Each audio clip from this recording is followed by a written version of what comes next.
ওমর রাদিয়াল্লাহু তাআলা হত্যা করার জন্য পরিকল্পনা করে সালাত এক রাকাত আদায় হয়েছে ফজরের, এর মধ্যেই ছুরি ঢুকিয়েছে, নারী মুড়ি বের হয়ে আসছে। ওমর রাদিয়াল্লাহু তাআলা পড়ে গিয়েছেন, সেন্সলেস হয়েছেন, সালাত ভঙ্গ হয়ে গেছে। সবাই সালাত রেখে সবাই দৌড়তেছে। ভালো করে বুঝেন, ভালো করে বুঝেন মুসল্লিয়ানে কেরাম, এটা সালাতের শিক্ষা। একজন নেতা ইমাম, ইমাম মানে লিডার, ইমাম মানে নেতা, ইমাম মানে শাসক, উনি আহত হয়েছে, উনি পড়ে গেছেন। আমাদের সালাত থেকে এখনো কি হয় নাই, ছুটি হয় নাই, সালাত চলবে। ওনাকে সরিয়ে দিয়ে পরবর্তী ইমাম দাঁড়িয়ে গেছেন, না দাঁড়িয়ে যান নাই। এই জন্য ইসলামে ব্যক্তি গুরুত্বপূর্ণ না, ইসলামে আদর্শটা গুরুত্বপূর্ণ। আমাদেরকে বলা হয় অমুককে শেষ করে দেওয়া হবে, ব্যক্তিকে শেষ করে দেওয়া হবে, ইসলামের আদর্শকে কেউ শেষ করতে পারবে না। ওমরকে সরাই কি নামাজ শেষ করা গেছে? ওমর সেন্সলেস হয়ে পড়ে গেছে, পিছন থেকে একজন এসে নামাজে দাঁড়িয়ে গেছে, নামাজ শেষ হয়েছে। ওমর রাদিয়াল্লাহু তাআলাকে বাড়িতে নেওয়া হয়েছে, গামছা বেঁধে তার পেটের নাড়ি বুড়িটা কোন রকম আটকে রাখা হয়েছে। ডাক্তারের পরামর্শ অনুযায়ী দুধ দেওয়া হয়েছে মুখের ভিতর, দুধ পেট থেকে বের হয়ে চলে যাচ্ছে। কি পরিমাণে আহত হলে, সেই আহত লোকটা যখন কিছুটা চিকিৎসার শেষ করে তার সেন্স ফিরেছে, সেন্স ফেরার পর প্রথম জিজ্ঞেস করেন, আমার আঘাত করছে কে, ওই লোক ধরতে পারছো কিনা, এটা জিজ্ঞেস করছে। তোমরা কি করলা, কি দায়িত্ব ছিল তোমাদের? আমার মতো ওমরকে চাকু মেরে চলে গেল আর তোমরা এখানে ঘোড়ার ঘাস কাটছো, এটা জিজ্ঞেস করছে না? তাহলে জিজ্ঞেস করছে যে ওরে পুলিশ গ্রেফতার করছে কিনা। স্থির স্থির সালাত, সালাত আপনাকে স্থিরতা শেখায়, ধৈর্য শেখায়, সহনশীলতা শেখায়। ওমর রাদিয়াল্লাহু তাআলা সন্তান মুসল্লিদেরকে সামনে রেখে জিজ্ঞেস করলেন, আমি তো এক রাকাত আদায় করেছি, আর এক রাকাত তোমরা শেষ করতে পারছো কি? আর এক রাকাত সালাত, ফজরের সালাত শেষ হয়েছে কিনা, এই দায়িত্ব কি তোমরা পালন করতে পারছো? ফজরের 2 রাকাত সালাত আমি 1 রাকাত শেষ করে আসছি, আর 1 রাকাত তোমরা দায়িত্ব নিয়ে শেষ করতে পারছো। This is Islam, this is leader, this is spirit of Islam. আপনি আহত হয়ে যাবেন, আপনি শহীদ হয়ে যাবেন, কিন্তু ইসলামের দায়িত্ব পালন চলমান ছিল, আছে এবং শফিকুল ইসলাম মাসুদের জন্য, ইমাম সাহেবের জন্য, খতিব সাহেবের জন্য, সভাপতি সাহেবের জন্য, ইসলামের মসজিদের মাদ্রাসার দ্বীনের খেদমতের কোনো কাজ কেউ আটকাতে পারে নাই, পারছে না, ভবিষ্যতেও। দিস ইজ ইসলাম, সালাত। আলী রাদিয়াল্লাহু তাআলা আহত হয়েছেন যুদ্ধের ময়দানে, পায়ের মধ্যে তীর ঢুকে বসে আছে, তীর স্থির। সালাত কতটা স্থির আপনাকে শিখায়, কতটা স্থিরতা শিখায়। পায়ের মধ্যে তীর ঢুকে বসে আছে, হাত দিতে দিচ্ছে না কাউকে, কাউকে হাত দিতে দিচ্ছে না। আলী রাদিয়াল্লাহু তাআলা এতটা যন্ত্রণা কাতর, এতটা অস্থির হলেন না। আলী রাদিয়াল্লাহু তাআলা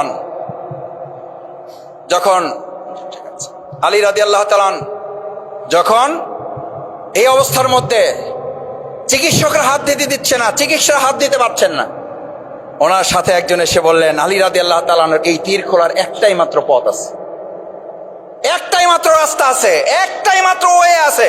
সেটা কি? তাকে নামাজে দাঁড় করে দাও, এরপরে তীর খোলো না কেন, তার পা ওখান থেকে খুলে নাও, কিছুই সেটের।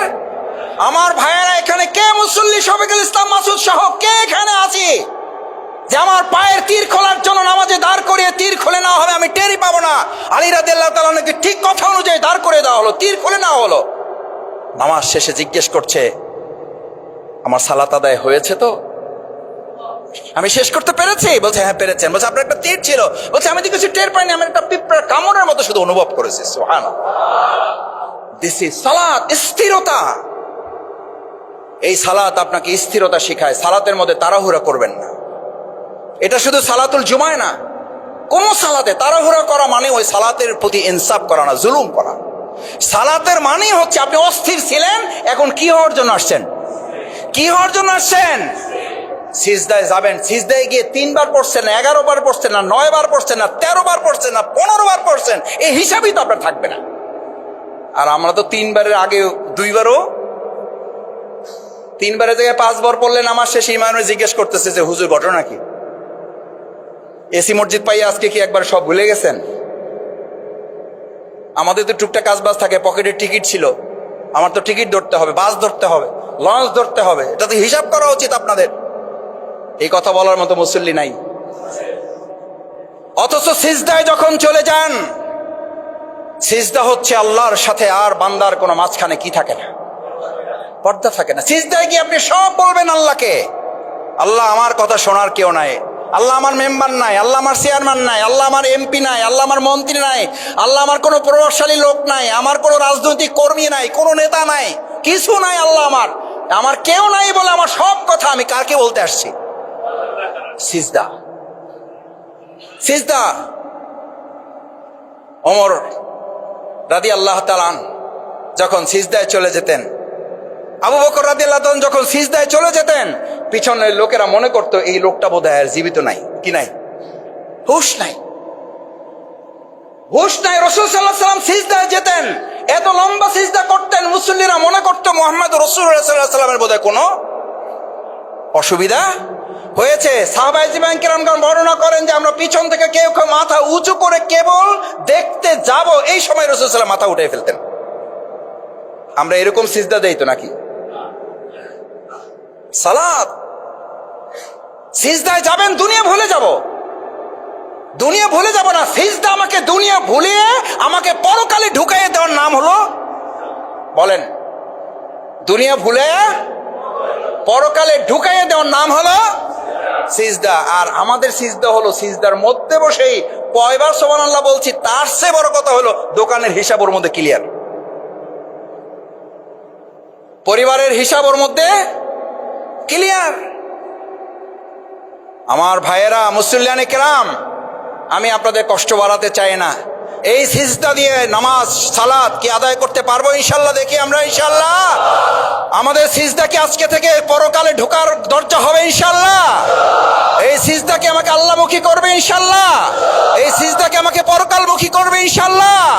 রাসূল সাল্লাল্লাহু আলাইহি ওয়াসাল্লাম বলতেন, সিজদা যখন দিবা তখন দুই হাত এমন ভাবে রাখবা, ডানে বামে চোখটা বন্ধ করে ভাববা তোমার সামনে কিচ্ছু নেই, তোমাকে কবরে শোয়ায় রাখা হয়েছে, তুমি কিছুই দেখতে পাচ্ছ না, তুমি একা, পৃথিবীতে আর কেউ নেই তোমার।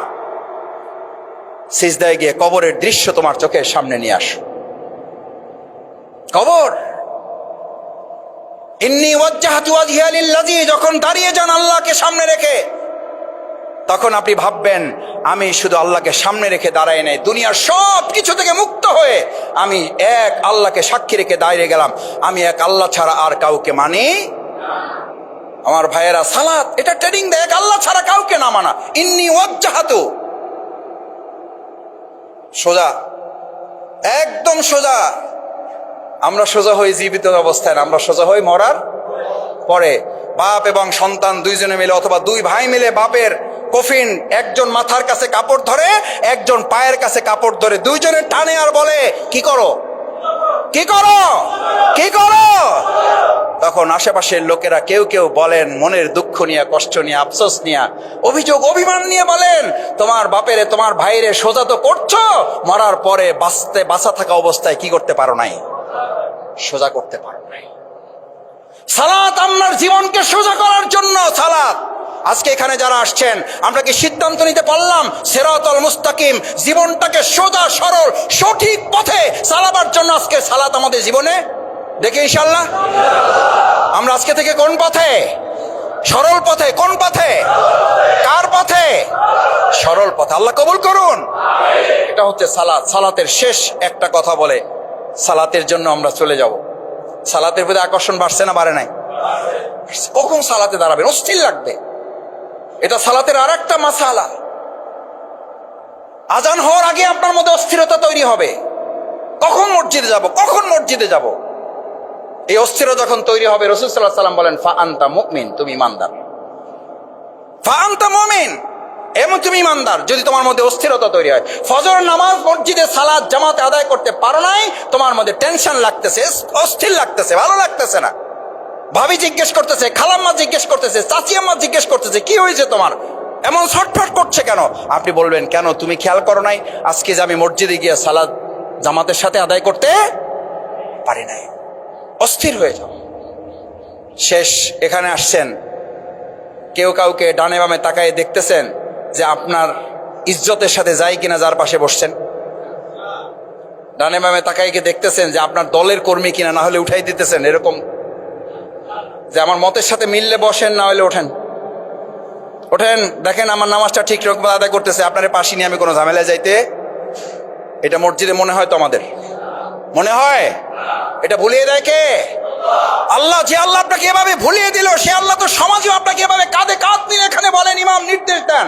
রাসূল সাল্লাল্লাহু আলাইহি ওয়াসাল্লাম নির্দেশ ছাড়া এই সালাত আদায় শুরু করতেন না, সালাত আদায় শুরু করতেন না। মুসল্লিয়ানে কেরাম দাঁড়িয়ে যাও, কাতার সোজা করো, সোজা, আর মাঝখানে যেন কোনো কি না থাকে, ফাঁকা না থাকে, কাঁধে কাঁধ মিলিয়ে দাঁড়িয়ে যাও। সাফফান সুফুফাকুম, তোমাদের কাতারগুলো সোজা করো, দাঁড়িয়ে যাও, কাতার বন্দী হও, মজবুত হবে দাঁড়াও, মাঝখানে যেন কোনো বিভেদ তৈরি। আমাদের সমাজে বিভেদ আছে না নাই? সালাতও আছে, বিভেদও আছে, সালাতও আছে। আজকে সিদ্ধান্ত নিতে চাই, সালাত যদি থাকে বিভেদ, বিভেদ যদি থাকে সালাত থাকবে না? থাকবে, সালাত থাকবে। এই সালাত দিয়ে আমরা বিভেদের সমস্ত জায়গা কবর রচিত করে এক সহ অবস্থানে বাউফাল আমরা তৈরি করবো ইনশাআল্লাহ। দেখি পারবেন ইনশাআল্লাহ?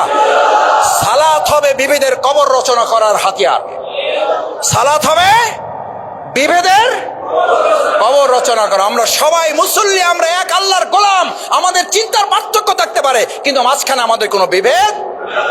আল্লাহ আমাদের কবুল করুন। সম্মানিত ভাইরা, আসুন, সালাতুল জুমা আমাদেরকে এই যে ট্রেনিংগুলো দেয়, ট্রেনিংগুলো নিয়ে যেন যথাযথ সালাতের মাধ্যমে আমরা আল্লাহর কাছে এমনভাবে হাজির হতে পারি। আসসালাতু মিফতাহুল জান্নাহ। আসসালাত, সালাতকে শেষ বলা হয়েছে। সালাত হচ্ছে কিসের চাবি? জান্নাতের চাবি। চাবি লাগবে? লাগবে। ফ্ল্যাটের চাবি, প্লটের চাবি, গাড়ির চাবি, বহু চাবি তো জীবনে পাইছেন, ব্যাংকের চাবি, লোপাটের চাবি, কত কিছু চাবি তো জীবনে অর্জন করছেন। এখন আজকের মসজিদ থেকে আমরা একটা চাবি নিয়ে যেতে চাই। কিসের চাবি? জান্নাতের চাবি। কিসের চাবি? কিসের চাবি? এই চাবির নাম কি? সালাত। এই চাবির নাম কি? 5 ওয়াক্ত সালাত মাঝে মধ্যে পড়বো, মাঝে মধ্যে পড়বো না ইনশাআল্লাহ। তাহলে তো চাবি মাঝে মধ্যে থাকবে, মাঝে মধ্যে থাকবে না। হোটেলে যদি মাঝে মধ্যে 2 সেকেন্ডের জন্য চাবি হাতছাড়া হয়ে যায়, হোটেল আছে না নাই? নাই। তারপরে তো জান্নাত নাই। এই জন্য রাসূল সাল্লাল্লাহু আলাইহি ওয়াসাল্লাম বলেছেন, যখন কেউ 1 রাকাত সালাত, 1 ওয়াক্ত না, ভালো করে বুঝেন, একদম পিছন পর্যন্ত ভালো করে শোনেন, সালাতুল জুমায় মসজিদের ইমাম দাঁড়িয়ে পিছনে তাকাইয়া খুব আনন্দিত থাকে, আবার ওই একই মসজিদের ইমাম ফজরের নামাজের আজান দিয়ে মুখটা গোমরা করে বসে থাকে, আরে আজকে আদৌ সালাতুল ফজরের জামাতটা হবে কিনা। আচ্ছা বলেন, এই মুসল্লিরা কই যায়? আজকে না হয় কিছু ভাইদের আমন্ত্রিত আসছেন, বাকি তো সব এলাকারই নাকি? নাকি মেহমান সবাই? নাকি মেহমান সবাই? সব মেহমান। তাহলে এই একই ইমাম আজকে যখন সবাই আমরা আনন্দিত, এই একই ইমাম আজকে রাত শেষ করে যখন সালাতুল ফজর আজানের পরে এখানে দাঁড়ায়া ডানে বামে তাকাবেন, জানালা দিয়ে তাকাবেন, দরজা দিয়ে তাকাবেন, এই পাশে দিয়ে তাকাবেন, ঘড়ির দিকে একবার তাকাবেন, কই মুসল্লি কোথায়? আমি তো 3 জনই তো হইল না, 6 জনই তো হইল না, আজকের আমাদের জামাতটা কিভাবে অনুষ্ঠিত করব? আমার ভাইয়েরা, 5 ওয়াক্ত সালাত জামাতের সাথে আদায় করার ট্রেনিংটা আজকের সালাতুল জুমা আপনাকে শিখিয়ে দেয়। আজকে জুমায় যেভাবে সবার আগে শুরু করে প্রথম কাতারে এসে উঠে সওয়াব নেওয়ার জন্য তোমাকে ট্রেনিং দেওয়া হলো, তুমি আসর, তুমি জোহর, তুমি মাগরিব, তুমি এশা, তুমি ফজর, প্রত্যেকটা ওয়াক্ত 1 রাকাত সালাত কেউ ছেড়ে দিলে পরবর্তী সালাত আদায় করার আগ পর্যন্ত তার ঈমান ঝুলন্ত অবস্থায় থাকে। কি অবস্থায়? সে মুমিন থাকতেও পারে। আচ্ছা, এটা রাজি আছেন সবাই? এই ঝুঁকি কেউ নিতে চান? তাহলে 1 ওয়াক্ত বলা হয় না, এক রাকাত। আর আমার জীবন থেকে হেলায় খেলায় আসর চলে যাচ্ছে, হেলায় খেলায় মাগরিব চলে যাচ্ছে, হেলায় খেলায় এশা চলে যাচ্ছে, ঘুমের তাড়নায় ফজর চলে যাচ্ছে, অথচ ঈমানও থেকে যাচ্ছে। নামাজও নাই, ঈমানও আছে। কেমন ঈমানদার আপনি? আজকে আমরা একটা ওয়াদা এখান থেকে করে যেতে চাই, আমার জীবনে আমরা যতদিন বেঁচে থাকবো, আমার জীবন থেকে 1 ওয়াক্ত তো দূরের কথা, হুশ থাকলে, জ্ঞান থাকলে 1 রাকাত সালাত আমার জীবন থেকে যাবে না, যাবে না, যাবে না ইনশাআল্লাহ। আল্লাহ আপনি আপনি হাতগুলো দুনিয়ার ক্যামেরায় বাদ পড়তে পারে, দুনিয়ার ক্যামেরায় হাত নাও আসতে পারে, দুনিয়ার ক্যামেরায় হাতের কোনো প্রয়োজন নাই, দুনিয়ার ক্যামেরায় আমাদের হাতের কোনো দেখার দরকার নাই। আল্লাহ আরশে আজিমের ক্যামেরায় আমাদের হাতগুলো বন্দী করে কাল কিয়ামতের দিনে হাতগুলো দেখে দেখে আমাদেরকে জান্নাতের জন্য আপনি চাবি দিয়ে কবুল করেন। জুমার দিন প্রিয়নবী মুহাম্মদ রাসূলুল্লাহ সাল্লাল্লাহু আলাইহি ওয়াসাল্লামের প্রতি দুরূদ পেশ করাকে আল্লাহ রাসূল সাল্লাল্লাহু আলাইহি সাল্লাম এত গুরুত্বপূর্ণ বলেছেন, তোমরা দুরূদ পেশ করো। অন্য দিনের দুরূদের গুরুত্ব আছে, কিন্তু জুমার দিনের দুরূদের গুরুত্ব এরকম, যদি তোমরা দুরূদ পেশ করো তাহলে ওই দুরূদ আমার সামনে উপস্থাপন করা হয়। সুবহানাল্লাহ। আপনারা কি, আমরা কি চাই যে আমাদের দুরূদ আজকে রাসূল সাল্লাল্লাহু আলাইহি ওয়াসাল্লামের সামনে উপস্থাপন করা হোক? আপনারা বিভিন্ন দাবি দাবা দেন না, বলেন ভাই আমাদের এটা একটু প্রধান উপদেষ্টার কাছে একটু পৌঁছেন। পৌঁছবে না তার ঠিক নাই, আমার পর্যন্ত, আপনার পর্যন্ত, কেউ একজন পর্যন্ত পৌঁছাইতে পারলে আপনার খুশিতে কি থাকে না, সীমা থাকে না। রাসূল সাল্লাল্লাহু আলাইহি ওয়াসাল্লাম বলেন আজকে দুরূদ পড়ো, ওটা আমার সামনে উপস্থাপন করে ফেরেশতারা। সুবহানাল্লাহ। আমরা একটু দুরূদ শরীফ পড়ি। আল্লাহুম্মা সাল্লি আলা সাইয়্যিদিনা ওয়া নাবিয়ানা ওয়া শাফিয়ানা ওয়া হাবিবানা মাওলানা মুহাম্মদ সাল্লাল্লাহু আলাইহি ওয়া আলিহি ওয়া সাহবিহি ওয়া বারাকা ওয়া সাল্লাম। আল্লাহুম্মা সাল্লি আলা, জোরে, আল্লাহুম্মা সাল্লি আলা সাইয়্যিদিনা ওয়া নাবিয়ানা ওয়া শাফিয়ানা ওয়া হাবিবানা মাওলানা মুহাম্মদ সাল্লাল্লাহু আলাইহি ওয়া আলিহি ওয়া সাহবিহি ওয়া বারাকা ওয়া সাল্লাম। আজকে সালাতে এখানে আপনারা মসজিদে এসেছেন, এখানে আসার আহ্বানকে, আজকের এই মসজিদের মেজবানকে ডেকেছেন কে? আমাদেরকে এখানকে আমাদের আহ্বান জানিয়েছেন কে? হাইয়া আলাস সালাহ, হাইয়া আলাল ফালাহ। মুয়াজ্জিন আজান দিয়েছে, বাট কার পক্ষ থেকে? আল্লাহর পক্ষ থেকে। আল্লাহ তাআলা আমাদেরকে এখানে আহ্বান জানিয়েছেন, তিনি মেজবান। তিনি বলেন যে আমার সাথে কে কে কথা বলতে চাও, আজকে আমার সাথে কথা বলতে চলে আসো। সালাত তো হচ্ছে ইমানদারের জন্য আল্লাহর সাথে কি বলা? আসসালাতু মিরাজুল মুমিনিন। ইমানদার যদি হন আর সালাত যদি যথাযথভাবে অন্তরে ধারণ করেন, তাহলে আপনি সালাত আদায় করতে আসেন নাই, আপনি সালাত আদায় করতে আসছেন এবং আল্লাহর সাথে কথা বলতে এসছেন। সুবহানাল্লাহ। কার সাথে কথা বলতে এসছেন? ভাই প্রধান উপদেষ্টার সাথে কথা বলার জন্য আমি আপনাকে নিয়ে যেতে চাইলাম যে চলেন আমার সাথে, বলবেন যে আরে কি আপনার সাথে যাবো, আমি তো ফ্লাইটে চলে যাব। তাড়াতাড়ি যাইতে হবে, সামনের সিট বইতে হবে যাতে ছবিতে আমার ছবিটা,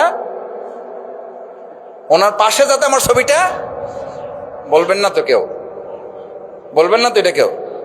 বলবেন না যে আমি সবাই আগে যাই ওনার পাশে বসতে চাই? তাহলে ওই কথাই তো রাসূল সাল্লাল্লাহু আলাইহি ওয়াসাল্লাম বলেছেন। আজকের এই সালাতুল জুমায় প্রথম কাতারে গিয়ে যদি তুমি বসতে পারো এবং অনর্থক কথা থেকে নিজেকে বিরত রেখে চুপ থাকো, তাহলে প্রত্যেক কদমে, তোমার বাড়ি থেকে মসজিদ পর্যন্ত প্রত্যেক কদমে 1 বছর করে নফল নামাজ এবং তাহাজ্জুদের সমান সওয়াব আমলনামায় লেখা দেওয়া।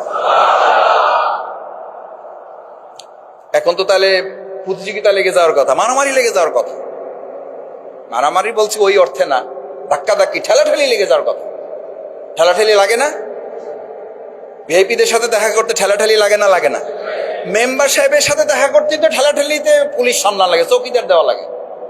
চেয়ারম্যানের সাথে প্রথম কাতারে যাওয়ার জন্য তো ঠেলাঠেলি লাগে। এমপি সাহেব হলে তো কথাই নাই, উপদেষ্টা, মন্ত্রী, চিফ অ্যাডভাইজার হলে তো কথাই নাই, জাতিসংঘের মহাসচিব হলে তো হুঁশই থাকবে না। এখানে তো আপনি আল্লাহর সাথে কথা বলতে আসছেন, আল্লাহর সাথে দিদার করতে আসছেন। আসসালাতু মিরাজুল মুমিনিন, আল্লাহর সাথে দর্শনের জন্য আসছেন। আপনি চিন্তা রাখবেন আপনি আল্লাহকে দেখছেন এটা বড় কথা না, কিন্তু আল্লাহ আপনাকে এর চেয়ে আর কি দরকার? তাহলে আপনার পাঞ্জাবিটা তো আজকে সেরা হওয়ার কথা। তাহলে যে কোনো একটা পরে আসছেন কেন? কে আসছেন আমি জানি না, মাফ করে দেন আমার। এটা খেয়াল রাখবেন। সালাতে সবচেয়ে ফিটফাট, সবচেয়ে ভালো পোশাকটা পরবেন ইনশাআল্লাহ। এটা শুধু সালাতুল জুমার জন্য না, প্রত্যেক সালাতের জন্য। আমাদের অনেক কর্মজীবী ভাইয়েরা থাকেন, আলহামদুলিল্লাহ সামর্থ্যের মধ্যে যেটুকু কুলায়, আপনার সেরাটা যদি আপনার তৌফিকের সর্বোচ্চটা হয়, ওই সেরাটা আল্লাহর কাছে সবচেয়ে বেশি প্রিয়। সুবহানাল্লাহ। ওই গেঞ্জি পরাটা আল্লাহর কাছে সবচেয়ে বেশি প্রিয়। ওই গামছা জড়ানো নামাজটা কাবলিওয়ালা, পাগড়িওয়ালা, দাড়িওয়ালা, টুপিওয়ালার চেয়ে আল্লাহর কাছে ওটা অনেক সময় বেশি প্রিয় হয়ে যায়। সুবহানাল্লাহ। ওটা যেন আপনার সবচেয়ে সেরা তৌফিকটা, আপনি যেন ফাঁকি না দেন, আমি যেন ফাঁকি না দেই। আমি আজকে সবচেয়ে ভালো পাঞ্জাবিটা পরেছি আপনাদের দেখানোর জন্য, আল্লাহ মাফ করুন। এটা আমার কথা বলছি না, আপনাদের সবার জন্য। কারণ আপনি কোথায় এসছেন? আল্লাহর সাথে সাক্ষাতের জন্য এসছেন, আল্লাহর সাথে কথা বলার জন্য এসছেন, আল্লাহর কাছে নিজেকে সারেন্ডার করার জন্য এসছেন।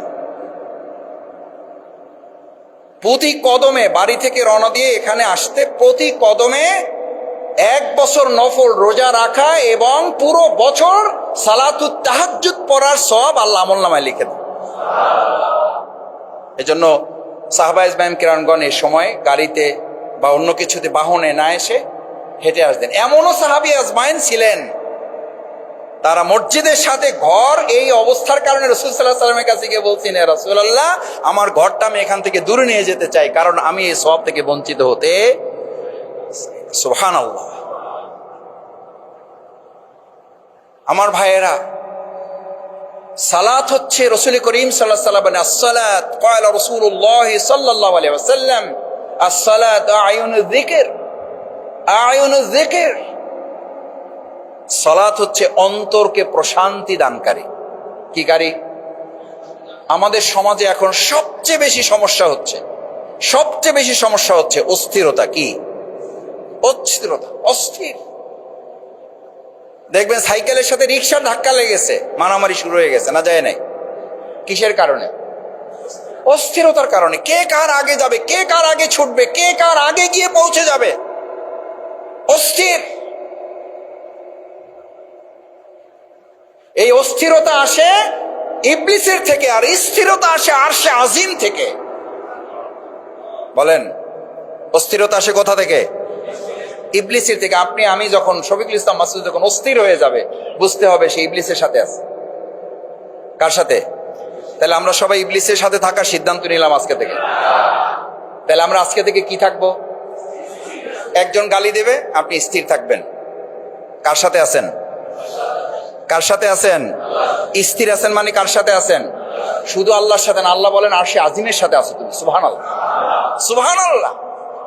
আর আপনার লোকেরা বলবে, ও দুর্বল মানুষ, জবাব দিতে পারে না, শক্তি নাই, প্রভাব নাই, ও হুজুর, ও শফিকুল ইসলাম মাসুদ, পাওয়ার নাই, ওই জন্য কিছু বলতে পারে না। আরে মাসুদ ভাই, কিছু তো করলেন না, আপনার লোকেরা মারলো, কিছু তো বললেন না। আরে ভাই, আমি কিছু বলি নাই, আমি তো আল্লাহর আরশ আজিমের সাথে আছি বলে তোমার আমি বলি নাই। তোমার জবাব আমার আল্লাহ দেওয়ার জন্যই যথেষ্ট। রাসূল করিম সাল্লাল্লাহু আলাইহি ওয়াসাল্লামকে এক মুশরিক কাফির এসে গালি দিচ্ছেন না? রাসূল সাল্লাল্লাহু আলাইহি ওয়াসাল্লামের গালি দিবে আর আপনারে দিবে না কেউ? আমাদেরকে অনেকে বলে, কয় মাসুদ ভাই বুঝলাম না, আপনারও গালি দেয়। আমি বললাম, কেন? আপনি কে?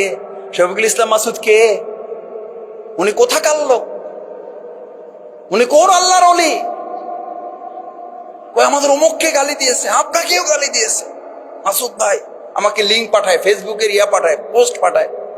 আমি বললাম আলহামদুলিল্লাহ। আলহামদুলিল্লাহ বললেন? আমি বললাম হ্যাঁ। বোঝা যাচ্ছে যে রাসূল সাল্লাল্লাহু আলাইহি ওয়াসাল্লামকে যে কারণে গালি দেওয়া হয়েছে, ওই একই কারণে টুকটাক কিছু কাজ আমরা হয়তো পাকে করতে পারছি। আলহামদুলিল্লাহ। গালি চাইয়ে নেবেন না, কিন্তু আল্লাহর দ্বীনের জন্য গালি দিলে টুপির মতো, দাড়ির মতো, লম্বা জামার মতো, ফরজ নামাজের আগে পড়ে সুন্নাহর মতো ওই গালি খাওয়াটাও আল্লাহর দ্বীনের একটা সুন্নাহ। পারবেন স্থির থাকতে ইনশাআল্লাহ? তাহলে মামলা কমবে না বাড়বে? ঝগড়া বাড়বে না কমবে? মারামারি বাড়বে না কমবে? এই শিক্ষা দেয় সালাত। সালাতে আইসাও দেখবেন পেরেশান। ওই হুজুর কি হইলো? হ্যাঁ, কি কথা ছিল? আমাদের কোনো কাম কাজ নাই, আমাদের তো টুকটাক কাম কাজ আছে, ব্যস্ততা তো আমাদের আছে নাকি? আপনি তো ইমামতি করেন, মুয়াজ্জিন আজান দেন, আর নামাজ পড়ায়, বেতন তো আমরাই দেই, কিন্তু বেতন কোথা থেকে আসে? ওই কাম তো আমাকে করা লাগে। নামাজ শুরু করেন। আমি নিজে তখন ক্লাস 9-এর ছাত্র, পটুয়াখালীতে গেছি একটা প্রতিযোগিতায়। ওই ইমাম সাহেব আছেন কিনা আমি জানি না, বহুদিন আর যোগাযোগ নেই। পটুয়াখালী ডিসি কোর্ট মসজিদে আমি জুমার নামাজ পড়ার জন্য গিয়েছি। আজকে এটা ওই কারণে বলছি না যে আমি লম্বা বক্তৃতা করব। তো ওনার বক্তৃতার মাঝে একজন একটু প্রভাবশালী ব্যক্তি হবে নিশ্চয়ই, উনি দাঁড়িয়ে শুধু বলছেন যে হুজুর টাইম হয়ে গেছে। কি হয়ে গেছে? টাইম হয়ে গেছে, বসেন বসেন। বসে না, আমি তো বলছি যে শুধু টাইম হয়েছে। আমিও তো বলছি বসেন। যে মসজিদের মুসল্লি ইমামকে নির্দেশ দেয় আর ওই নির্দেশের আলোকে ইমাম চলে, ওই ইমামের পেছনে নামাজ হয় না। কি হয় না? নামাজ হয় না। এখন আপনারা কি চান যে আমার পিছনে আপনাদের নামাজ না হোক? সব মুসল্লি দাঁড়ায় গেছে, বলছে যে এই কে দাঁড়াইছিল, এই বাইক করে দাও। ইমাম সাহেব বলছে না, বাইক করার দরকার নেই। কিন্তু ডিক্টেট করার মতো কোন মুসল্লি কোন ইমামের পিছনে থাকলে ওই ইমামের পিছনে সালাতের হক যথাযথ আদায় হবে না। এটা কি থেকে আসে? অস্থিরতা থেকে। কি থেকে? অস্থির। মসজিদে তো আসলে আপনার অন্তর প্রশান্তিতে লেগে যাবে, কখন ঢুকবেন আর ঘড়ির দিকে তাকানোর কি থাকবে না। মেরাজ ঘড়ির দিকে তাকানোর সময় ছিল? সময় কি করে দেওয়া হয়েছে? কি করে দেওয়া হয়েছে? আটকায় দেওয়া হয়েছে। Times up, stop. ঘড়ি কাটা চলবে না। মিনিট স্টপ, সেকেন্ড স্টপ, ঘন্টা স্টপ, নো। এখন সালাত, এখন মেরাজ, এখন আল্লাহর সাথে রাসূলের দিদার চলছে, কোন সময় চলবে না। সব যে যেখানে আছো বন্ধ হয়ে যাও। মসজিদে ঢোকার পরে আপনিও বলবেন সব বন্ধ হয়ে যাও, এখন আল্লাহর সাথে আমার দিদার চলছে, দুনিয়ার কোনো কিছুর সাথে আমার সম্পর্ক নেই। সুবহানাল্লাহ। এই সালাত আদায় করতে পারছেন? আমি আসতেছি দৌড়ে, যাইতেছি দৌড়ে, কখন বের হবে? মেহমান বাসায় বসে আছে, খাবার ঠান্ডা হয়ে যেতেছে। হুজুর আপনাদের এই এক সমস্যা, আমাদের পাইলে বক্তৃতা থামাইতে চান না। সালাত অন্তর প্রশান্তিকে, সালাত আইনুজ যিকির। আমাদের সমাজে একটা কথা আছে, অসুস্থ রোগী মানে কোন ডাক্তার, কোন অ্যাপেন্ডিক্স মানে ওই যে কম্পাউন্ডার যারা থাকে, কিছু না বুঝলেও ওই যে একটা ওষুধ দেয়, ওটার নাম হলো কি, অ্যান্টিবায়োটিক। কি বলে? অ্যান্টিবায়োটিক। এটা হলো সব রোগের জন্য ওটা কাজে লাগে। কাজে আপাতত শুরু করেন, দেখা যাক কি হয়, এরপরে টেস্ট করেন। আপাতত কি চালান? অ্যান্টিবায়োটিক শুরু করেন, তারপর দেখা যাক কি হয়। আসসালাতু আইনুজ যিকির, শরীরের জন্য যেমন অ্যান্টিবায়োটিক, আর গোটা অন্তরটাকে প্রশান্ত রাখার জন্য সালাত হচ্ছে অ্যান্টিবায়োটিক। আজকে একটা অ্যান্টিবায়োটিক ফ্রি দিয়ে গেলাম, চিকিৎসাপত্র টাকা লাগবে না, কারণ এই অ্যান্টিবায়োটিকের চিকিৎসাপত্র আমি দেই নাই, প্রিয় নবী মুহাম্মদুর সাল্লাল্লাহু আলাইহি সাল্লাম আসতে বলেন সাল্লাল্লাহু। এই চিকিৎসাপত্র কার? রাসূল করিম সাল্লাল্লাহু আলাইহি সাল্লাম। পৃথিবীর কোন চিকিৎসকের না। অ্যান্টিবায়োটিক শরীরকে ঠিক রাখে, সালাত অন্তরকে ঠিক রাখে। এটা এমন প্রশান্তি দেয়। ওমরে ফারুক রাদিয়াল্লাহু তাআলা ফজরের সালাত আদায় করতে দাঁড়িয়েছেন, মাসের পর মাস তরবারে ধার দিয়েছেন ওমরকে কি করার জন্য? হত্যা করার জন্য। আছে ঘটনা না নেই? আছেন। খুব জায়গা করে ইতিহাস খুঁজেছেন, সুযোগ খুঁজেছেন, ফন্দি খুঁজেছেন, কিভাবে ওমরকে হত্যা করা যায়। ওমরের মতো লোককে হত্যা করার পরিকল্পনা, ষড়যন্ত্র থাকলে শফিকুল ইসলাম মাসুদের শত্রু ষড়যন্ত্রকারী থাকবে না? থাকবে না? আশ্চর্য হন কেন? অবাক হন কেন? হতাশ হন কেন? হ্যাঁ ভাই, আমাদেরও শত্রু আছে, এটা তো হইতে পারে না। ফসল থাকলে আগাছা থাকবে, ওটা কৃষকের দায়িত্ব। তখন কৃষক বুঝবে আমি ফসল ফলাইছি, আগাছা হয়েছে, মানে এবার ফসলটা ঠিক আছে। এবার ফসলকে রক্ষা করার জন্যই কৃষককে ধৈর্য ধরে আগাছাটা দমন করতে হবে। আবার এইটা বললে হবে না, আগাছা ফসল একসাথে থাকুক, আমি সহ অবস্থানে বিশ্বাসী। কি অবস্থানে? এই সহ অবস্থানে বিশ্বাসী, মিলাইয়া দিলাইয়া চলার লোক আমাদের সমাজে নাই। না, নাই। আছে, বাউফলের বাইরে আছে, বাউফলে নেই। কি মিলাইয়া কয়েছে? মিল্লা জিল্লা থাকেন। কি করে? আচ্ছা, মিল্লা জিল্লা যদি থাকেন, ফসলও থাকলো, আগাছাও থাকলো, আসলে কি থাকলো? আসলে কি থাকলো পিছনে বলেন? আপনি যদি সিদ্ধান্ত নেন জমি সামনে দাঁড়াইয়া যে আমি সিদ্ধান্ত নিয়েছি আমার খেতে ফসলও থাকবে, আগাছাও থাকবে, আসলে কি সিদ্ধান্ত নিয়েছেন? আসলে কি থাকে? কারণ ফসল এবং আগাছা সিদ্ধান্ত যদি কেউ নেয়, চূড়ান্ত ভাবে ফসলকে আগাছা দমন করে ফেলে, থাকে কি? আগাছা। এই ফসলের প্রয়োজনেই আগাছা কি করতে হয়? সেই জন্য সালাত নির্দেশ দিচ্ছে, বিসমিল্লাহির রহমানির রহিম, ইন্নাস সালাতা তানহা আনিল ফাহশাই ওয়াল মুনকার। সুবহানাল্লাহ। ইন্নাস সালাতা তানহা আনিল ফাহশাই ওয়াল মুনকার। সালাত আদায় করে শুধু সে অ্যান্টিবায়োটিক গ্রহণ করে না, সে যে কোনো রোগের বিরুদ্ধে সমাজকে সুস্থ করার জন্য লড়াইয়ের একজন সৈনিক হিসেবে নিজেকে পরিণত করে। সুবহানাল্লাহ। সালাত বলা হচ্ছে আসসালাতু আইনুজ জিকির বলা হচ্ছে, আবার এই সালাতকে বলা হচ্ছে সমাজ এবং রাষ্ট্রকে পরিশুদ্ধ করার এটা একটা মাধ্যম। সালাত থাকলে সেখানে কি থাকবে না? ফাহশা, অশ্লীলতা, বেহায়াপনা থাকবে না। তা আমাদের সমাজে সালাত আছে না নাই? অশ্লীলতা আছে না নাই? তাহলে কি হইলো ভাই? তাহলে কি হইলো ভাই? তাহলে তো বোঝা যাচ্ছে ফসলও আছে, আগাও আছে, তার মানে কি আছে? এখন বলেন, এখন আমার বলেন, এখন কি সালাত বাদ দিয়ে দেবো আমরা? না, এই জন্যই সালাতের আলোচনা নিয়ে আসছি আজকে, এই জন্যই সালাতের আলোচনা নিয়ে আসছি। সালাত, আমিন আমিন। আসসালামু আলাইকুম ওয়া রাহমাতুল্লাহি ওয়া বারাকাতুহু।